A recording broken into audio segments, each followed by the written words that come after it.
Hello and welcome to The Passion Show. My name is Phil and joining me as always is my co-host Kyle. Hello. And this week we have special guest Matt Dunn. Hello.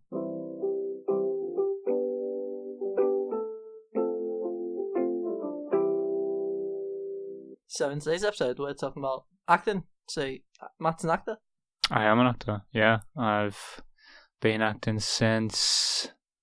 Well, I mean, everyone starts acting like those really, bad primary school plays. I was going to say, a lot of people's first introduction to acting is like school and plays and drama. Yeah, like nativity plays and all that. You're kind of forced to do that, forced to like sing and all that. But yeah, I mean, it was just sort of, I don't know. I just kind of felt like it was, with me, it's just always been sort of meant to be in a way. Mm-hmm.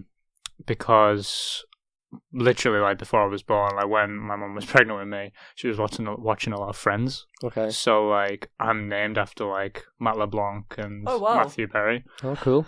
And so like my mum and dad would always say, "What if he becomes an actor like Joey on Friends?" And they're really regretting it now. But yeah, so it was kind of, and that's like that was like a big show for me. It still is a big show. Like I'll just watch it whenever. Like it just is still amazing. But like the first thing where like what changed my life, and me and Kyle have talked about this like quite a few times, is just like when I first saw David Tennant as Doctor Who, that was the moment where I was like, okay, that's what I want to do. I think a lot of people had that moment. Well, not like so specific, but like seeing like the 10th Doctor like come out. He that's is like one of the best actors. Yeah, it's so iconic, isn't it? He's amazing. I remember when I was at drama school, I was doing this like camera work, and we like obviously when you do camera work, you have to like review it and stuff like that, and sort of talk about like what you did well, what you did wrong, how you would improve for next time. And this guy's teacher called Ryan Welsh, he was a really good actor, like really good actor. He did a lot of stuff, like does a lot of like web series stuff, does a lot of independent film and stuff like that. And he was my teacher, and he was basically like complimenting me on the scene that I did. We did a scene from like On the Waterfront, the Marlon Brando movie. I've heard of it. Yeah, it's like one of the big like Brando films, and it is just like excellent. And we had to do a scene from that as part of like the final of that class. And he basically said, "Man, in about 30 years, you're going to be, the next Doctor Who." And I literally nearly, like, passed out. I was like, "This is the greatest thing anyone said to me, ever." And yeah, so that was it. Yeah, when I saw David Tennant, that's when my life just changed. Yeah. And I was like, that's what I want to be. So this is a bit off topic, but me and Jordan Mealy have a pact where, for a New Year's resolution, we want to meet David Tennant. Do you want to get in on it? I will, yeah, absolutely. I just need to get in on it? I'll keep my eye out. I'll definitely keep my eye out. if he ever walks down Manchester. Yeah. If he's in the Trafford Centre or Oxford Road, I'm onto him. Okay. Yeah, absolutely. Yeah, he's amazing.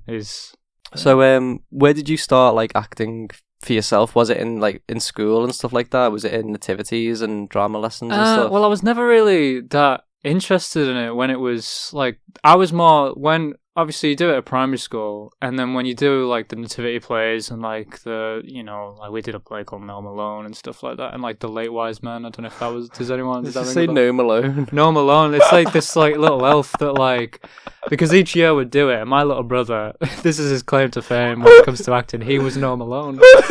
So he had a better part than me, and I was playing like sheep number 4. Like it was bad. So he's always got that over me. But well, look at you now. You're going to be the next Doctor in 30 years or whatever. Hey, you could. I mean, I don't know about that. It's kind of switched genders now, but whatever. But yeah, like it's like No Malone. It was like this like little. It was like this like a lone elf that Santa would never trust, and they'd always go, "Oh, poor Norman." Like that was it. Was that really stupid? Norman? Norman No Malone. That was his full name. Yeah, it was just like those really. But I was never interested. I was more interested in the fact that like I didn't have to do schoolwork. Like that was the main, because like you'd always go, instead of doing like actual work, you go, "Okay, we're gonna do some time in the school play," and I was like, get him. I used to love that in high school, doing music and drama, because if you were in like a drama production or the music concert, you'd get a day off to rehearse. Exactly. And it was fucking sick. Yeah, absolutely. I missed like there was a lot of coursework that I missed out because of that, and that was like part of the reason I liked it as well, just because it was quite free and you kind of got like days to yourself. But then like in in high school, so secondary school. So I went to a school that was literally about 10 minutes away from primary school. You know, it was from northwest of England, so West Cumbria, Lake District. And I went to a school called West Lakes Academy, and for some reason I wanted to do music. I wanted to do singing, but I was never good at it. So I don't know why I wanted to do it. I think I like the idea of being a frontman, you know what I mean? Yeah. Like, I wanted to be like the likes of like Freddie Mercury and Robbie Williams, but I couldn't sing. So like, it was pretty pointless. So I guess the next step is that was it. Like, there was this program that was on, and it was called Arts Award. And there was literally like 8 of us that did it, like 7 of us that went to it. And I was like to my teacher, I was like, I really want to, sing. I want to sing like a Robbie Williams. I want to sing Let Me Entertain You. You know what I mean? Would have been interesting to watch, to be honest. Like, I wish I'd done it just to sort of look back and go, that was awful. But what happened is that my teacher then went, no, we're not going to do that. I want you to do the scene from Blood Brothers. Oh, okay. Oh, and were you Mickey? I was Mickey, yeah. I was Mickey. Mickey, yeah. Big up Mickey. Yeah, so then she was like, no, I want you to do this with this guy called James. And I was like, all right. And I did it. And then it just kind of, that's how my teacher kind of got me into it. It was just slowly, like, slow steps. My first, like, big play was Peter Pan. I was in Peter Pan. Who were you? Oh, I don't want to say. It's embarrassing. No, it's not embarrassing. Oh, I didn't even get, like, a proper part. So basically... I brought up something now. I've opened up a can of I'll tell you a worms. bit of a story about my acting career. Go on, then. Let's hear it. So, when we got to high school, I went to a... what's the word? Like, a performance school, performing arts school. Oh, yeah. And so they were big on like their drama and their music, and I was big into music. I play guitar and clarinet and stuff like that. Yeah. And got into drama. And for the first year, they were doing Lord of the Flies, right? So me and my mate all auditioned for it, and like 2 of my mates got it, and they played like the twins. Yeah. They played them, and I didn't get it. And then I also broke my collarbone, so I had to go and watch it with a broken collarbone. So that was quite sad. Mate. So the next year, I'm in year 8 now, they did Peter Pan, and I was like, oh, okay, well, I'll get a part now. This will be good, so I'll actually get in it, right? They gave everyone a part who auditioned, so I didn't really... I got one line. You got who? Were you one of the Lost Boys, or were you? No, I was a pirate, and my name was Skylight. That's the shittest pirate name ever, innit? I feel bad. I had a fight scene with my mate Joe, and we fucked that up. we had to like construct our own fight scenes, like our own choreography. Was there no one there to sort of guide you on what to do? Because there was so many of us, because we'd all got a part, because they had to have so many pirates and so many Lost Boys. Yeah, we just had to like... Oh god, it was horrible. See, I was Michael, so I was the youngest one who was like got the teddy bear and that, because I was really small. Like, and I had I literally had like Liam Gallagher, the old Liam Gallagher hair, like it was like the kind of scruffy hair. That's what I had. And we had to do a fight scene as well, and I had to do a fight scene with like Captain Hook, which was quite cool because he's with this massive dude, and he was playing Captain Hook, and it was just me like with the teddy bear like hitting him on the head. That's sick. But like we had this fight choreographer come in, and what I had to do is I had to literally like run at Captain Hook. He'd throw me to the ground and I'd just go off stage. Okay. And then the fight choreographer was like, right, you throw him to the ground and Michael's dead. And I was like, that's not how the story goes. Everyone knows that Michael doesn't die. But yeah, that was... Sometimes I just forget that I had a line before that with Wendy, and I just used to forget it every night because I was so excited to just go and have like my fight scene. So Wendy's always waiting there like on stage, and she's like, well, I guess I'm walking off. Yeah, Peter Pan was the main one. That was like the first one. I did enjoy my experience on my Peter Pan, by the way. It's just retrospectively, it's quite sad. I mean, you got a day off for it, didn't you? I got a day off. There you go. Yeah, and people buzzed off it, to be fair, so I'm not too bothered. I'm alright with it. Yeah, that's good. We had the person who was playing the dog, Nana. Did you have a person who was playing the dog? I don't think so. Or did you have a real dog? We did Annie. We did Annie, and we had a real dog for it. Like, really? a really shaggy dog. Did you have to train it? Like, was it? No, it was like our teachers. So my teacher, a drama teacher, it was her dog. So she just brought it in, and then we had like backstage in like outside. We'd obviously go outside, and we had to make sure the dog wouldn't go bark. But like me and my mate Dennis, we were just like proper winding the dog up because like we didn't have big parts in it. Yeah. We were like on one of the president's like boardroom or something like that, but we didn't have big parts in it. So we would like, I had this ball and I would like throw the ball in that, and the dog would roof, roof, and then the dog would go, shut up.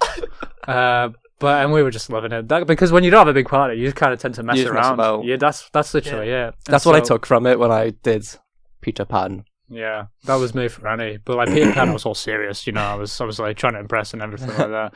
And then with Annie, I was like, I don't give a fuck. So did you do like a drama performance every year, like a school performance? It was so. I think Annie kind of gave me a bad taste in my mouth for acting because like I didn't get a good part, and because I'd done so well because year 7 and 8. I was kind of got a bit too cocky with my acting, I guess, because I just always assumed that I would always like get a good part in a way. But that's not always the case, obviously. Like, I know that better than anyone now. So, like, year 7, we did the Blood Brothers. Year 8, we did Peter Pan. Year 9, we did Annie. And that's kind of when I went, I'm not interested in this. I don't want to do this. Because, like, because getting such a small role in, like, having a big role in Blood Brothers, Peter Pan, and then having nothing in Annie, I was just kind of like, yeah, I'm not that interested anymore. I think we're quite similar on that, because when I got my role in Peter Pan and it was just some random pirate, I felt quite unimportant, and I felt like I've not been used properly here. Yeah. And then I went on to, because I did drama the whole time as like a subject, and I went on to do it in year 9, like sort of the start of GCSEs, but not proper. Yeah. And I remember just being like, my confidence had just went. Yeah, that's what it does, yeah. I was just like, I'm not into this anymore, and I dropped it in year 10. Yeah. Imagine that every single year. Every single year. Was that you? Just like every year? You just kept trying when we gave up. Yeah. Little Shop Horrors, supporting cast. Grease, supporting cast. Return to Bin Planet, supporting cast. Wedding Singer, supporting cast. And when it got to your final We year, Will Rock You, supporting cast. Final year, Rock of Ages. I auditioned. I was like, this is the year I'm gonna get it. Your last so like chance. I built myself up so much, proper psyched myself, and I was singing Jenny in the audition. I had an anxiety attack. Oh man! And I just retired. What were you supporting cast again, or? I just didn't. I think I got supporting cast again, so I just didn't do it. There's some people who just get supporting and they just don't turn up. That was it. And I was like, wow, that's brave, you know. But outside of school, I did like drama club that my auntie ran, and I got good roles in that. We did it like. Is that because your auntie was there? That's exactly why, I believe. And like I was older than all the other kids as well. Yeah, so that's probably why as well. Yeah, because I did like drama club. Well, when I told my mum and dad that I wanted to do it, like that's when they kind of we're sending you to this drama club, and you don't really get a choice in it. But like looking back on it now, like it probably was like the right decision in that. But yeah, like I just after year 9, I was like, I'm not doing this. Yeah, and like it was. That's the time where I was like picking my GCSEs and that. Was it sort of like on the back burner then for a while? Was it always in the back of your head, or had you just sort of disregarded it? No, I disregarded it. But then again, I didn't have any idea of what else I wanted to do. Yeah. Like, I'd always sort of went, I want to be an actor, blah, blah, blah. But then when year 9 and I was picking my options, I didn't pick drama. Mm-hmm. But then I picked like creative media, which was it was like the worst lesson you could possibly pick. Because no one took it seriously. No one gave a shit. Like, that's the thing. Where even is that? It's like, it was just like I was told that like the way the course is like, because the reason why like every lad in our year that was like, you had all the popular lads, you had all like my mates were doing it. They were like, creative media sounds awesome. We're gonna do animation. We're gonna do this. That's what it's like. Yeah. And it wasn't like, it was just sort of like an ICT like add-on course. You know what I mean? Yeah. Was it just like how to use like Photoshop and stuff like that? It was pretty much. And like I reckon that everyone who did it probably got a good grade in it. But then it got to a point where I went to my head of year and I was like, I don't want to do this. Is there any chance I can? Because creative media and drama are in the same column, art and all that as well. And so I said to my head of year, I was like, can I switch? And she went, no, you can't. But then like that was at the start of the week, and then at the end of the week, she came to me and she went, no, you can switch. And I was like, okay. So you then went back to drama? I went back to drama just because like I wasn't enjoying. I literally did like about a month of creative media. Yeah. And then they were like, no, we're switching you. Because I literally said, I was like, I don't like this class. Yeah. It's awful. The teacher doesn't really care for it. No one really cares for it. It's just a bit of a piss about. Yeah. With drama, still a piss about. Yeah. But like, it's more fun. You know what I mean? Yeah. So what is it about like actually acting that you enjoy? Is it the like expression? Is it like being the I don't want to mean this in a bad way, but like the center of attention, like the star? Is it that sort of aspect? It's kind of, yeah, because like I don't know, like in general, like I'm quite a quiet person. Mm-hmm. Like if I'm doing something like this, I'll obviously like up it up and like sort of put on a sort of performance sort of style and everything. But like just in general, like I've always been like a quiet person. Like I wasn't, but then get a few drinks down me and I'll be all right. But it's just like the sort of urge, and that's like, as I've said there, getting a few drinks down me and I'll be all right. It's like I need an excuse to sort of allow this sort of madness to sort of run out. I know what you mean about being like quiet and stuff. Like it's hard to really express yourself. Yeah, and exactly. I suppose like acting can be a good gateway for that. To, absolutely. It is like it's quite therapeutic at times as well. But it's just I enjoy it because I'm good at it as well. Yeah, you know what I mean? Like I know that I'm good. Yeah. Which I definitely don't see as an ego. I just see it as confidence. And like, yeah. But the thing is that I feel like if it was, because I'm not saying that acting's not a normal job. It's just not like when when someone picks like a job that they want to do. It's like if they want to be an apprenticeship, or if they want to get an apprenticeship, if they want to like do engineering or something like that, they can work their way up. They work their way up, and in an interview, they've got to sort of say, "I'm good at this reason, I'm good at this reason." Yeah. But then with actors, we all kind of get shy, and we're like, "I don't like watching myself when I'm on screen," and it's like, "Why are you being like that?" You've got to have that. Show me why I should hire you. And so when I say that I'm good at it doesn't. People can say, "Oh, he's just cocky. He just knows he's good." Well, yeah, I do. Is this something that like you've built up over a while? Did you used to not like watching yourself, or have you always been pretty confident in your own abilities? I've always been confident. Well, it was when it's theatre, it's something completely different than it is for screen. I prefer screen because, for a start, when you're doing screen work, it's more money than theatre, which is what I like. I also like the idea of doing very little and getting paid quite an enormous amount of money. I love that idea because I literally did I did a gig a few throughout the month of August, and it was it was every Monday and Tuesday. It was just a simple filming gig. It was for training videos or whatever and commercials and stuff like that. And so what happened is that I literally Monday and Tuesday they worked me to the bar. They were just constantly working me. It was a few hours, but then they'd go, okay, go get a coffee, go get whatever, have some fun. But then the next Monday and Tuesday they didn't need me till 4:00 on the Tuesday, and it was the last shot of the day. So I literally got paid a good amount of money to binge watch The Crown. I watched season 1 on the Monday and I watched season 2 on the Tuesday, and I was all caught up for season 3. So I like that idea as well. This is where people hear this and go, "We're not gonna hire him." But it's just I know that with theatre it's different, because with theatre, the best way I look at theatre is you've got to pretend that you're performing to act as if you're performing to a blind man and a deaf man. So the blind man can hear you, because have you noticed that when you go on a plane? Have you been on a plane and you've watched the movies and you watch someone else's movie? The example I use is La La Land, because I was on a plane to the States, and I was just do you want to watch my TV? You know what I mean? But then I just looked off and I realized someone about 3 rows in front of me was watching La La Land. Mm-hmm. And I still I've seen La La Land 100 times. It's a brilliant film. But I could still tell what was going on just between Ryan Gosling and Emma Stone. I could tell the chemistry and stuff. The chemistry was there. I had an idea what's going on. So if I'm deaf, I should be able to tell. If a deaf man watches a piece of theatre, he should be able to know. Okay, if this is Hamlet, he's now he's getting over parents, blah blah blah. All that. It's sort of the mix of your voice and your body, your actual acting. Exactly. Because with acting in general, with human beings in general. 7% of our body language now, communication, is done through, which is what I learned recently, which blows my mind. 7% is with actual words, and communication. The rest of it is body language. Mm-hmm. You know what I mean? If you really want to examine someone, that's it. Yeah. But so pretend with theatre, pretend you're performing to a deaf man and a blind man, so the blind man can obviously hear you and know what's going on, and the deaf man can see you. But then with film, you've just got to completely forget everything you've ever done in theatre and get it down too. And that's what I'm quite good at as well, subtleties and that. I suppose with film as well, you have a lot more opportunity to perfect your craft and stuff. You can retake, but you can't really say, "Oh, can we do that again?" Yeah. If you mess something up, on like in a theatre performance. Like that's messed up. Have you ever messed something up? Have you ever like? Hell yeah. Yeah, absolutely. There was a time where I was doing, I think in year 8 as well, I did of my, oh no, it wasn't year 8, it was like later on. It was like of Mice and Men, you know? Yeah. George and Lenny. And it was like one of the scenes like, I want to tend the rabbits and all that scene. You know that one. I was done so perfectly there. But literally like, I was in front of like a auditorium full of people. And then my friend, Dennis, who I was acting with, he was George.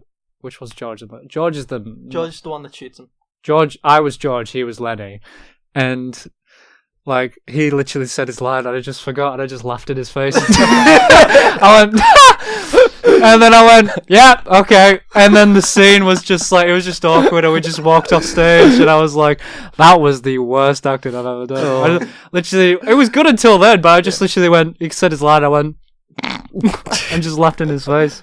I had an awkward moment in a music concert once. Oh, like our really? school did music shows that you have to like audition for and that. And in my first couple of years of high school, I played clarinet because I learned it in primary school. Yeah. And I used to go to this little group of like a few of us who'd play clarinet. There was like one saxophone, one flute, and we'd like learn songs and stuff. And we were trying to learn the Titanic theme tune, and I learned like the first bit, like da, da, da, da, da, da, or whatever. Yeah. And I was getting there, but that was like all I knew. So, so did my mate. So we sort of got on stage, all three of us, played the first bit perfectly, and then we just sort of all went, "Oh God!" And I remember just sort of like the backing track was playing, and I was just sort of looking around, and I was like, I can't do anything. I don't know what these notes mean. I'm fucked up. I'd stand there for like 2 minutes. It was horrible. Yeah, but it's something fun to look back on, you know? Yeah. It's like, you never have to do it again, so like, who cares, you know? They used to film them as well. And right. like, when I was doing like GCSE, like years after, I was on like the computers in the music block and I found all the old videos and they are horrible. I wish I'd like sent them to myself now because that would genius. be brilliant. Yeah, absolutely. You mentioned before about you do like doing actual film projects, and you mentioned like you do advertisements and commercials and stuff like that. Yeah, So, it's just I mean it's whatever you can get. Like at the end of the day, you got to sort of take whatever job you can get that obviously pays the bills. You can't really be because everyone like I remember someone asked me, they were like when it was like certain that I was going to be doing acting, like I got accepted to the school that I wanted to go to, and it was kind of like it was a big deal. Yeah, and they went, "What would you do if like Star Wars offered you a role?" And I remember this really like twatish way of saying it. I just went, "I don't know. I just don't know if I would be able to perform to the standard of Star Wars, and it would ruin it for myself because I'm a fan." And looking back at it, I'll be like, if someone offered me Star Wars, I'd literally jump on them. I'd be like, "Yes, I'll do it!" Like bloody hell. But yeah, like it's just you can't be picky. I mean, I did have to like there was a movie that I turned down recently that I was picky for, and the money was okay, like it was good, but it was just an awful movie. Yeah, like, the script wasn't. I don't think good there's anything wrong with being particular about your career. No, as well. it's not because you're hearing this, Adam Sandler. yeah, Adam Sandler, if you're listening, all right, mate, take some notes. But yeah, like that's the thing as well, like. I had to turn this down because it just wasn't good. It's not worth your career. It wasn't worth ending my career before it started, and it doesn't. And I remember someone told me, I think it was someone we work with, like she was like, "Why don't you just do it? It's like good money." And I was like, "Yeah, but that will all come along." You know what I mean? Like everything's got to. So everything will. I'm more than confident that everything will fall into place. Yeah, and like, I respect that. You're staying true to yourself. Yeah, that's the thing. Like you've got to, and I think that if you don't, if you just sort of, there's certain opportunities that you obviously take because like if it was like I did like an educational like work video for like a company, and that's only going to get seen by like the people who are the new employees. You know what I mean? And that was like really good money. And it's also a good experience of being it's good on experience. set. Exactly. You're on set. You saw it's just easy camera work. It's it's just simple things like, okay, I've just got to hit my mark on this shot. I suppose you've got to weigh up like how good the product is versus how much it'll benefit you. Exactly. You know what I mean? Absolutely. It's and so with different situations, I guess, just means different stuff. I don't know, but like this film was like when I had to self-tape for it, and there was a scene that was in it that he wanted me to do, the director, and I just changed everything about it. Like, because I did improvisation for like the last 3.5 years as well. So like it's quite easy for me to think on my feet when I'm either performing, whether it be actual like improv theatre or whether it's actually like on film or whether it's whatever. Like I've always been able to just like, my brain's already like 5 steps ahead, like just in when I'm on stage, when I'm on film, or in just in general in life. Like I'm always sort of thinking, okay, this is what I need to do to get to here, this is what I need to do, this is where my drive comes in. So like with the scene that I submitted, I just changed everything. Yeah. And like me and my mate recorded it, just changed everything, and then he was like, yeah, okay, that works. And I was like, I was going through the script, I was like, fucking hell, this is going to be a miracle if this works. Yeah. You mentioned before that you got accepted into the school that you wanted to go into. Yeah. Was that in America? Yeah, that was so I moved. That's the thing as well, like it's just funny how life sort of works out, because I auditioned for this school, or my mum went to see a psychic, and she went for like, she'd been going to see the psychic for like many, and it's actually like proven to be like pretty true, some of the stuff that's like happened throughout it. And so what happened is that she went to the psychic first off, and she went, apparently you're going to live near an airport. And I was like, all right, okay. And then the next time she went, apparently you're going to be moving overseas. So I don't know about that. And that's when I said, I've actually applied to audition for this school in America. Mm-hmm. And my mum went, oh, okay. When's the audition? And I was like, it's in London. It's like next month. So that was October 2015. Went down to the audition, did a Blood Brothers monologue. It was like back to the old classics. All classics. I did a monologue from Great Gatsby, which was a play that I did. We did Great Gatsby. That was like my final performance at high school. Oh, okay, yeah. So I was Jay Gatsby, obviously. Come on. I mean, obvious. Go on. So I was Jay Gatsby, and I did like I learned like one of the monologues from that. And then I also did like the monologue where like, oh, I wish I was our Sammy. Our Sammy's nearly 10. That one. And they kind of went, okay, thank you. Did an interview afterwards. They're like, who inspires you the most? I was like, David Tennant, and then my mum and dad, you know. And then my mum it was my mum and auntie who went down to London with me. We just, you know, it was all right. It was good. I was really nervous. But then after that, I didn't really think anything of it, and I still wasn't sure that like acting was what I wanted to do. And so it was December 2015. So 2 months later, I just started seeing this girl, and I went round to her house, and we were talking to like her relatives for like a solid hour, and then I looked upstairs, and I got my phone, and I had like 15 missed calls from like my mum and dad, and I was like, what the hell's going on here? And so then I FaceTime them, the FaceTimers now, and they went, check your email. And you've been accepted to AMDA, which is the American Musical and Dramatic Academy. Wow. And I'm sitting there with my new girlfriend. And she kind of looks at me and she goes, oh. And she goes, scared to explain? I was like, well, I auditioned. I probably should have mentioned this. But it was off my radar. Like, I had no idea. You didn't pay that much like thought to it? No, like as soon as that's with me in general. Like, as soon as I audition for something, I've already like boxed it off. Like, because if you kind of go, oh, it's going to be really good if I get that part, like, you're not going to get the part, you know what I mean? And I've done that before, and it's definitely bit me in the arse before, but like that was one of the moments where I was like, I'm not sure if I want to do this, so like I might as well just go down, audition, give it a go, see what it's like. There was some cool people there. It was like Jason Derulo went to the school, which is like, he was like musical theatre there. Like he's now in Cats. He's now in, exactly. he's going back to his roots. But yeah, it's like that was it. Like I didn't really think anything of it. So you went there, and how long did you spend there? I literally just got back in like June of this year. Wow. Okay. Yeah, so it's been like a quick turnaround. When I did 2 years there, I just literally like fast tracked everything, like just so I can sort of finish on time. Yeah. And have like a year out there just to sort of figure out what I wanted to do. Yeah. And so I did 2 years there, and it was like the best. Like I met the best people there. The relationship didn't last, if you're wondering. Yeah, that nosedived pretty quickly into it. I didn't want to mention, just in case. Yeah. No, it's cool. It's cool. If she's listening, hope whatever. She's doing well. Oh no, maybe not. You know, moving on. Moving on. But yeah, like it was just like I moved there when I just turned 18. That's crazy. That's mental. Like looking back on it now, I was so nervous and so like scared. Like there's pictures of me on the plane.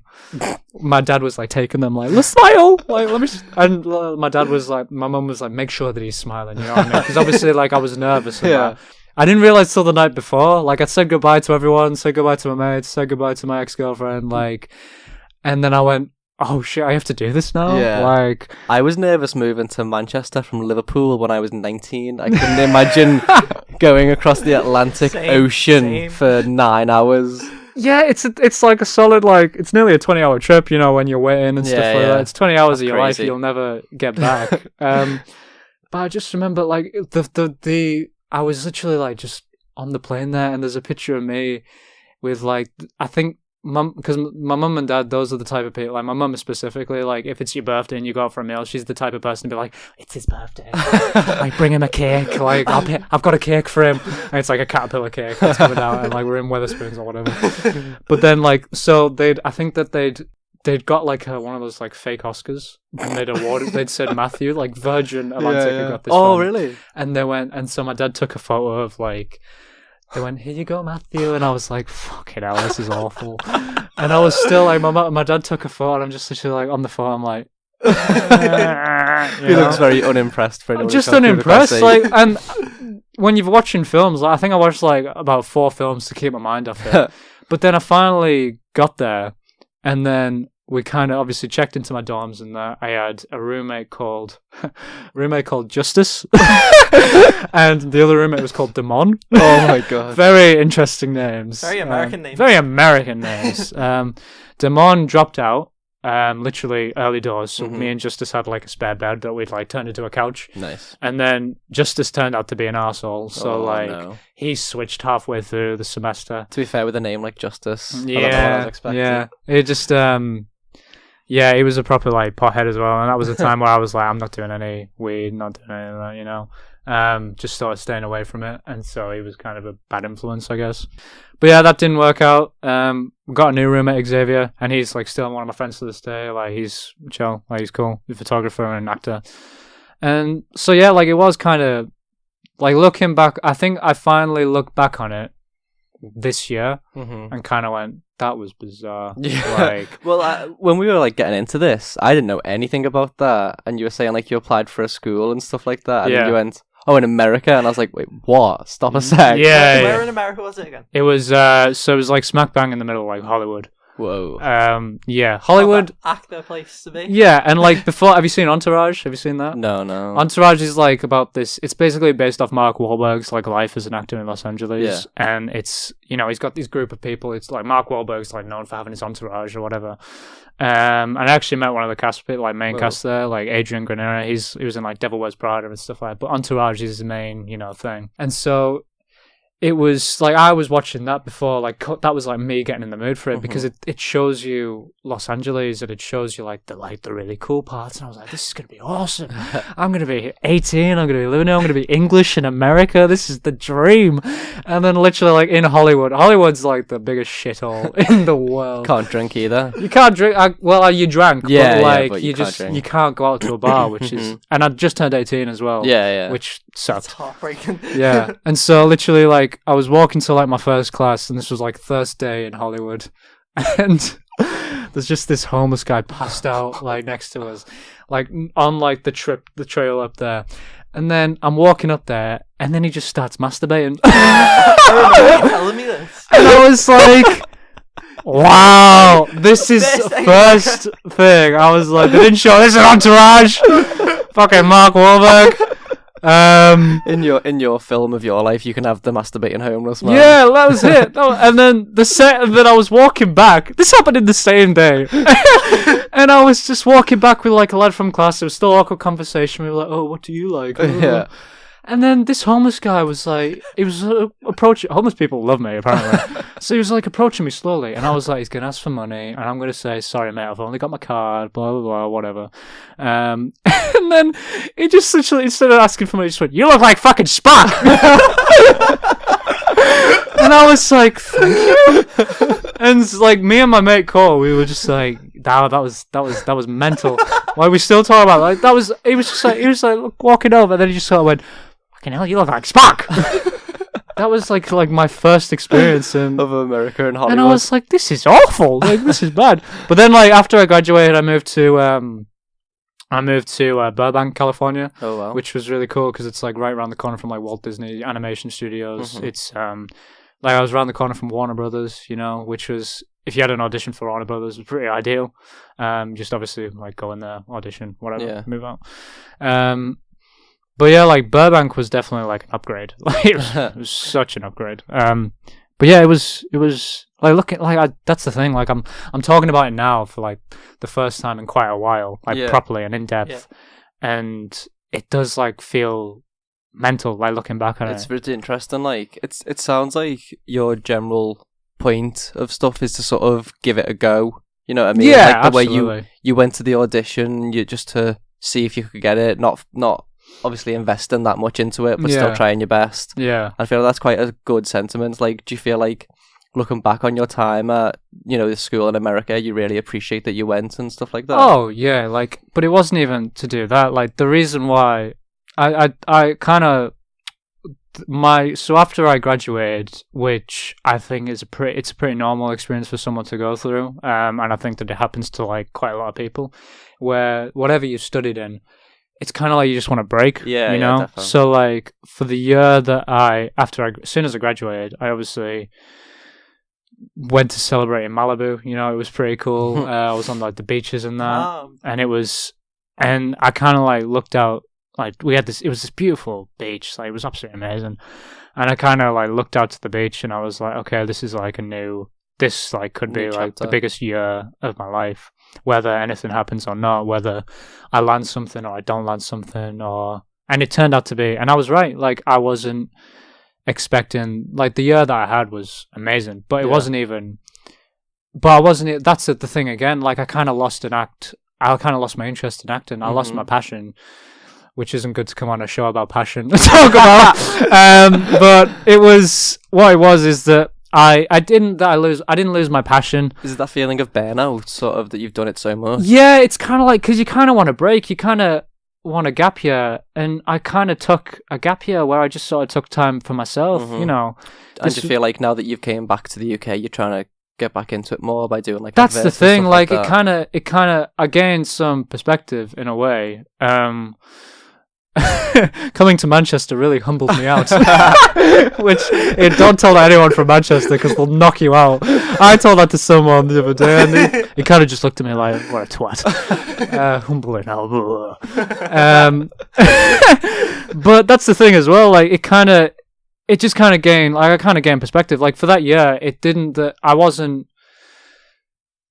wasn't like it was just the most amazing year. Like I met some of the most amazing people. It was the first year, like that was the time where I kind of got rid of, that was when the relationship that I had before, that was when it just ended. I was like on my own, like the first proper time. Yeah. And there was like, I just started obviously, just having fun. That's the thing. That's the Trying thing. to find yourself. Yeah, I was not even 20 years old. I was 19. Yeah.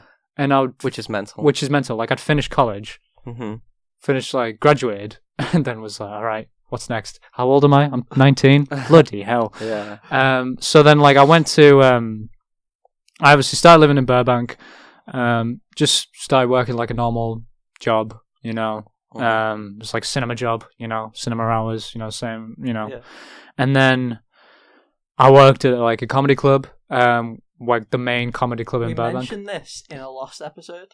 What? The one that we did with Dale. I said Seinfeld turned up.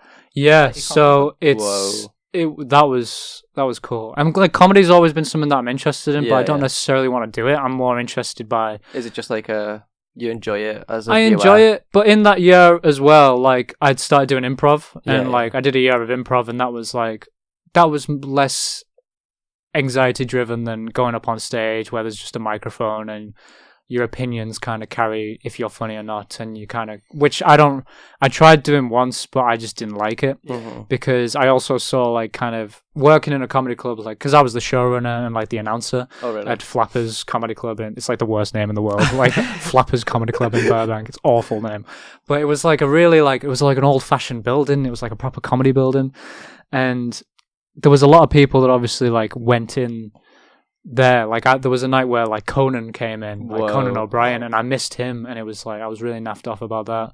You know, you had the likes of like Jeff Garlin and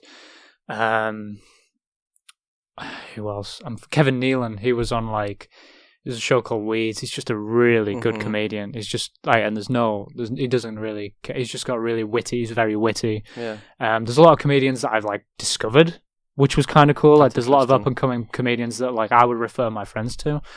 There was one guy who was literally in my improv class, and like I was like announcing him on, then I went, and here he is, Dale, and I went, Dale. I was like, what are you doing here? And he's like, all right, mate.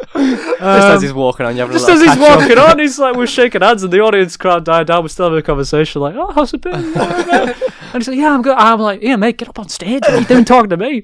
And he just like killed it. Like, he was amazing. Yeah. And so, but the Seinfeld thing, that was cool. But I don't know how working in a comedy, like, this was just a bad experience working in a comedy club. Working in that comedy club, it was very laid back. And if something didn't go wrong, if something went wrong, they'd easily blame me. You know what I mean? Because, like, I'm supposed to be running the show. Yeah. But they'd have people who were, like, supposed to, like guide guests to their seats and everything like that.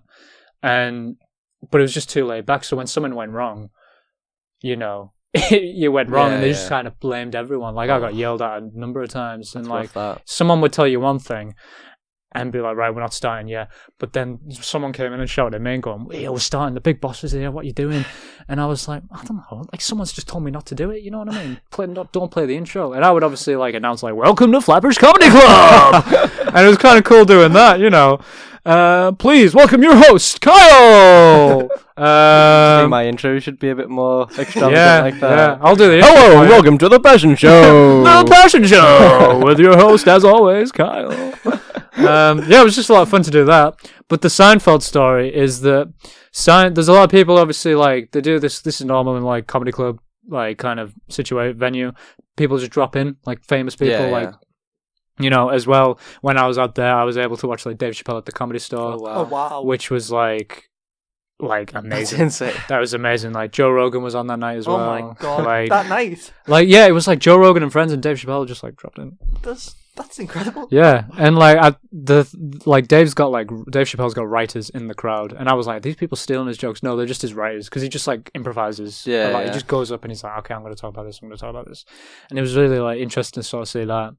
And then with Seinfeld, he was like, they were getting a call, and they were like, Seinfeld was like, he was like, I don't know if I'm going to come down, and they were like, okay, just let us know.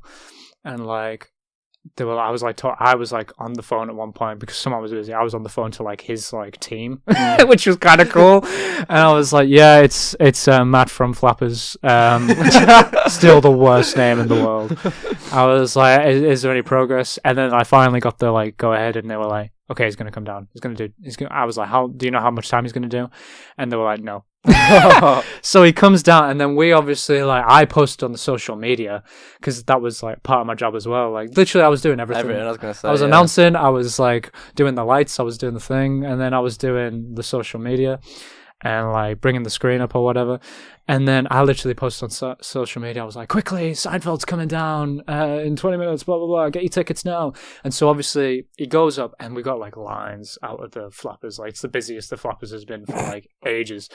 And we literally had to tell everyone, we don't know how long he's doing. Like, yeah, this is a non-refundable ticket. It was like $10 a ticket. It's non-refundable.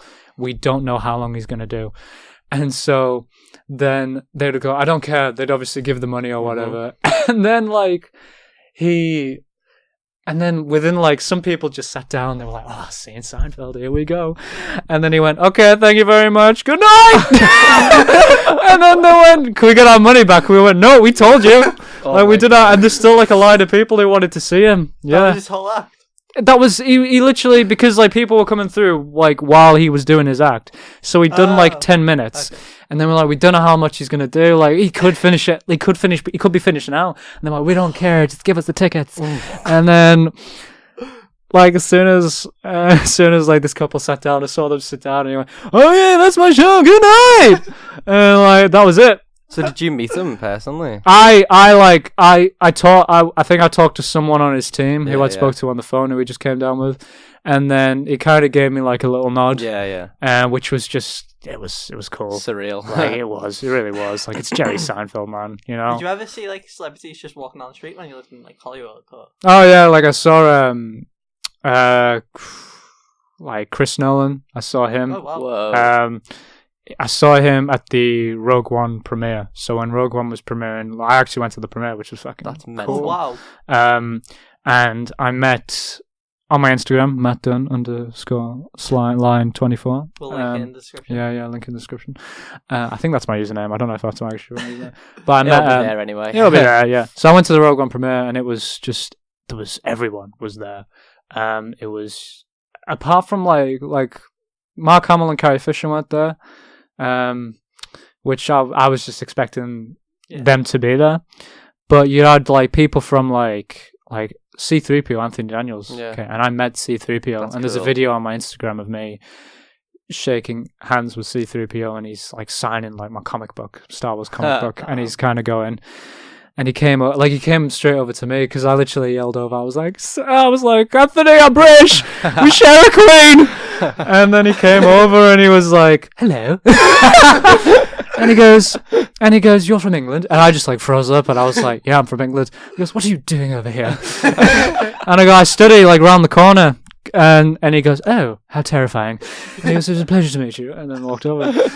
So yeah, That's really nice. he was very skinny man, very slender. Well, you need to be to get into that. But like, you know, now he's old. You know, I reckon he was like skinny when he was like doing but now he's like obviously all like skeleton nearly. And so that was it. It was, and then Michael Douglas was there as well, and I met like Donnie Yen, who was the big. I met him. He signed my thing as well. He was cool. But yeah, and then Chris Nolan was like taking his kids for a walk around the because they had this TIE fighter, like they just like built this TIE fighter like outside where the premiere was supposed to be, and it was pretty cool. Yeah, it was. That was like the moment where I was like, Jesus, that's a moment like Rogue One premiere, you know. Yeah. And then there were a number of different celebrities that just obviously you just bump into like just casually. That's the thing, like. There were people who I was with that, like, there was a roommate of mine, and he would just always, like, freak out when the celebrity, or he would just, like, he was a big fan of Andrew Garfield, and he met Andrew Garfield, and he was basically, like, he was, like, you know, he probably, like, gets in his face, and I just love you, I love you, I love you, I love you. And he met, like, he's met quite a few. My brother went to Glastonbury with Andrew Garfield. Oh, really? Yeah, because it was when he was in uni, my brother, and... his mate went to the same uni as Andrew Garfield, so they just like met up and he just went with him before he was famous, before Doctor Who and all that. Yeah, because Doctor Who was his first thing. There's a story about Andrew Garfield because he's like more of a theatre actor, and there was one guy I knew who was telling me a story about him and how he worked with him, and he was quite big when he was on screen, but what they did to sort of fix that, they just kind of zoomed in so his performance would get smaller for the camera. So I thought that was interesting. That is quite interesting. Yeah, and it was genius what this guy was doing with the camera. He just literally like zoomed it, and he was like, that's how we're going to sort it out. That's how we're going to sort Garfield out. But yeah, like that's pretty much that's the story so far. So I think we can wrap it up by sort of saying what's next, what's on the horizon for you, what you're planning to do. What am I planning to do? I always think that's quite a heavy question whenever I ask it. It's not. It's a heavy question because you sort of just you don't know what's going to happen. Yeah. But I don't know. Like Well, it's like you said before. You're confident that things will fall into place, so you've got like, a general idea. Absolutely. And stuff. I'm. Like, the thing that, like, because, you know, my mum and dad are mainly to thank for giving me the opportunity that they gave me. And to sort of, you know, I just want to sort of get this out there that I am extremely grateful for them. Like, the sort of money and stuff that they put towards it. For me, living my dream. And what I did literally, like, when I was back home the other day, is I wrote them a check for, like, I did the Jim Carrey thing where I, like, wrote them a check.